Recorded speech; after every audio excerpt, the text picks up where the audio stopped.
না না, এগুলো তো যেটা কেস চলছে, কেসের বাইরে তো আমরা তো এর আগেও আমরা অলরেডি নিয়েছি আমরা। তো এখানে মানে টেট দিলে টেট তো আর কোনো ইয়ে না, এটা তো একটা পরীক্ষা দেওয়ার জন্য ইলিজিবিলিটির একটা টেস্ট। তারপর তো আমরা নিশ্চয়ই এগুলো দেখবো, আমরা করবো। কাউকে তো এরকম না কতবার টেট হচ্ছে আর কতবার দিচ্ছি, আমরা প্রতি বছরই তো আমরা নিচ্ছি, নেব আমরা।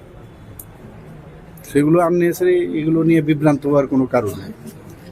ব্যালেন্স করে আমাদের আর্থিক আবার যে আমাদের ভ্যাকেন্সি আছে সেটাকে মাথায় রেখে এগুলো আস্তে আস্তে আমরা করব। খুব শীঘ্রই কি শিক্ষক নিয়োগ হতে পারে বা এমন কিছু? আমার আধিকারিকদের সাথে কথা বলি, কিন্তু আমরা সবসময় করি। যখনই কোনো টেট পরীক্ষা হয় এরপরে আরম্ভ হয়, আবার ওরা যখন অ্যাবজর্ব হয়ে যায় তখন আবার আরেকজন। তো এটা চেক অ্যান্ড ব্যালেন্সের মধ্যে আমরা এটা করবো। আমরা তো আটটা ডিস্ট্রিক্টে আমরা তো ডিএ ডিকশন সেন্টার আমরা করছি, 20 কোটি টাকা করে রাখা হয়েছে। তো সব জায়গায় তো এগুলো করছি অলরেডি। কয়েকটা জায়গার মধ্যে ডিস্ট্রিক্টে তো হচ্ছেই, ওয়েস্ট ডিস্ট্রিক্টের হবে, আগরতলা তো ওয়েস্ট ডিস্ট্রিক্টের মধ্যেই পড়ে। আর আমাদের তো অলরেডি হসপিটাল আছেই।